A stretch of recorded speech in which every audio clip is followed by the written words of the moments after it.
Dragos, he's coming around to the right. Don't move. Don't move. Right there.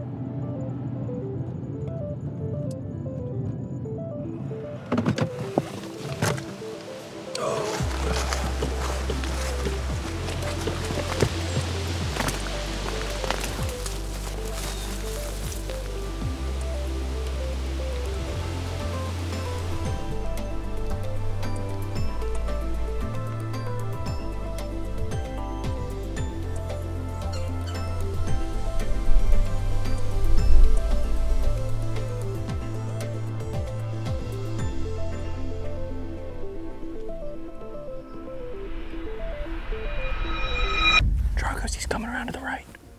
Don't move. Don't move. Right there.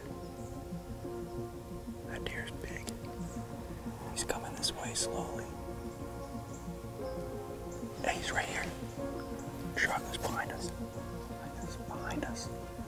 He's gonna come out here. Hey, he's gonna come out here to the right.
Well, good afternoon. It is October 18th today.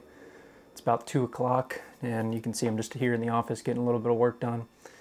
Wanted to take a quick second and just give you guys a little update since my last blog, which was about a week ago now at this point. Since then, there was that really great cold front that blew in last week, brought great temperatures, a nice temperature drop. Deer were on their feet. A lot of guys across the team had great hunts, great encounters, including myself. So on Saturday, I think it was, Dragos and I went back into that public spot. We've been hunting those two 6x5s you guys have been following along with. Going into that hunt, I was planning to hunt the hay farm just for the fact that I hadn't had any deer really showing up on camera. Granted, the weather all of last week wasn't the greatest, but just wanted to go over to the hay farm, change things up a little bit. And I got to talking to Josh on the phone and kind of went back and forth about it. And you know, one point that he brought up was the fact that that deer hadn't been on camera for a little while. And that's one thing that can always be really deceiving is, you know, deer showing up on camera or not. You know, you can make a lot of judgments based on that, and sometimes they don't really pan out. They don't really line up with what the deer are actually doing. You definitely can't rely on cameras. So, you know, his point was that deer could easily be making his cycle now that this colder weather is coming in and easily show up there in that spot in daylight. And so, you know, after a bunch of talking back and forth with him, we decided to go ahead and give the public a try again, sitting that same little area that we have been, tucked up against that willow bedding area right next to all those acorns. I mean, it's a recipe for a really good hunt with the right conditions and everything, and that's what we had. And so we just decided to go for it. I decided to just go ahead and sit on the ground. I didn't really feel like hanging a set because the following morning I was going to hunt another spot in that public and hang a set and everything. And so we ended up just bringing the set in halfway, leaving it there so I didn't have to carry it all the way the next morning. Long story short, we get set up on the ground. It was a spot that I had scouted in the past, figured out that it was a feasible spot for a ground setup. Get in there and it's a little thicker than what I had anticipated. And so we set up around 4:30 or so, and for the majority of the time really didn't see anything. I mean, we were going back and forth, Dragos and I, about how boring the hunt was. And that younger 6x5 that we've been getting on camera since early September, he ended up showing up. And so we were set up right there near all those acorns. Ended up seeing him about 15 minutes before legal shooting light, and he was just hanging out. I mean, he was just feeding the whole time, not in any hurry or anything like that. Must have just gotten up out of his bed and wanted to come feed. Watched him for about 6-8 minutes, something like that, and he was slowly working his way towards us.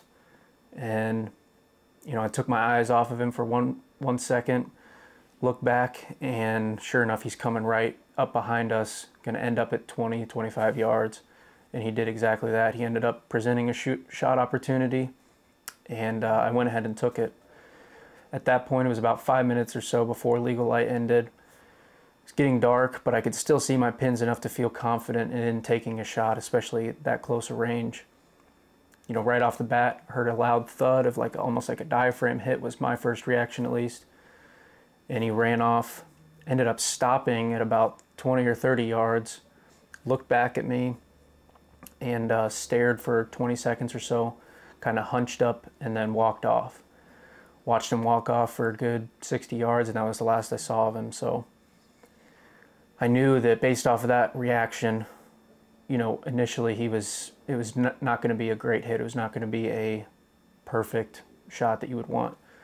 But the hunched up behavior and him walking off, kind of limping a little bit, told me that he could be vitally hit. And so, you know, we proceeded from there as such. And of course called the guys, Josh and Rye, right after, sat there for a while and kind of talked through the situation. And, you know, in the moment, you're always, of course, pretty amped up about it, and, you know, it can lead to bad decisions. And so it's nice to have good buddies that have a good head on their shoulders, that know how to kind of proceed from that point on. And so they, of course, advised to just back straight out from there. We didn't even check the arrow at that point, just back straight out, and ended up going over to Rye's and kind of watching it back on the screen. And so you can see right here, here's right before I actually ended up taking the shot. It was quite dark, but it was enough. There was enough light to be able to see my pins comfortably and to make a shot from there. As you can tell, most of his vitals are covered up by all this canary grass. You know, it's probably, you know, mid-thigh on me, knee-high, something like that. But it's enough to cover those deer's vitals, and right in that specific area where he was at, it was very thick. And so by the point where he ends up stopping and I take a shot at him, I mean, he's pretty much completely covered. What happened was I had stood up to take the shot, and so it looks a lot lower at the camera's point of view, but I was stood up, and I'm 6', 6'1" on a good day, and you know, was able to see enough of him to feel comfortable with it. So long story short, we get back and watch the video, clearly can see that you can't tell where the arrow impacts him at all, and decide to just wait till morning, give it, you know, that safe 12 hours at least, and go back in there and at the very least check the arrow, check that spot where he had stopped 20 yards up, and kind of make a plan from there. So we did just that and ended up finding the arrow, and that was about it. We didn't find a single drop of blood, which really surprised all of us. There was a little bit of blood on the arrow, but most of it got buried under some dirt, and so it probably wiped, you know, any other signs off of that arrow. So ended up later that day getting a hold of a dog tracker. In Iowa, you can now use a dog to track. Got a hold of a really nice guy from not too far away, and he brought his dog Allie out, and they did great. I mean, it was an awesome experience getting to see that. It was the first time I've been a part of a dog track. Tracked for 3 hours total. Never turned up a drop of blood, never turned up anything. You know, there were certain points where she seemed pretty intent, but at the end of the day, was never able to find anything. So I'm gonna go a little bit more into all of this on the main show this upcoming week, but just wanted to kind of give you guys a first look at everything. Still pretty beat up about it, if I'm being honest. You know, it's one that we worked really hard for. Both Dragos and myself put in a bunch of time, walking a bunch of miles in and out of that place, being careful. And you know, it worked as far as what the deer did. You know, he read the script. We hunted him on the right day, and you know, at the end of the day, just couldn't make it happen. So, however, at this point, I can confidently say that we did do everything right, you know, to recover this deer. I'm going to dive into it a little bit more on the main show coming up this week, but thought it was going to come together that night. We worked super hard, like I said, for that deer, for that opportunity, but just going to have to keep going from this point. So ideally he shows back up on camera. I feel like at this point, with the signs of no blood, you know, there's a great chance that he's still alive. We've been back there a couple times just looking for buzzards flying around. Don't want to intrude in there too much in case he is still alive and bump him out. But, you know, we're going to continue to do that diligence, and hopefully he shows back up. So from here on, we're just going to monitor cameras, and, you know, with any luck, that's what we'll end up with. So appreciate you guys following along as always, and we'll see you on the next one.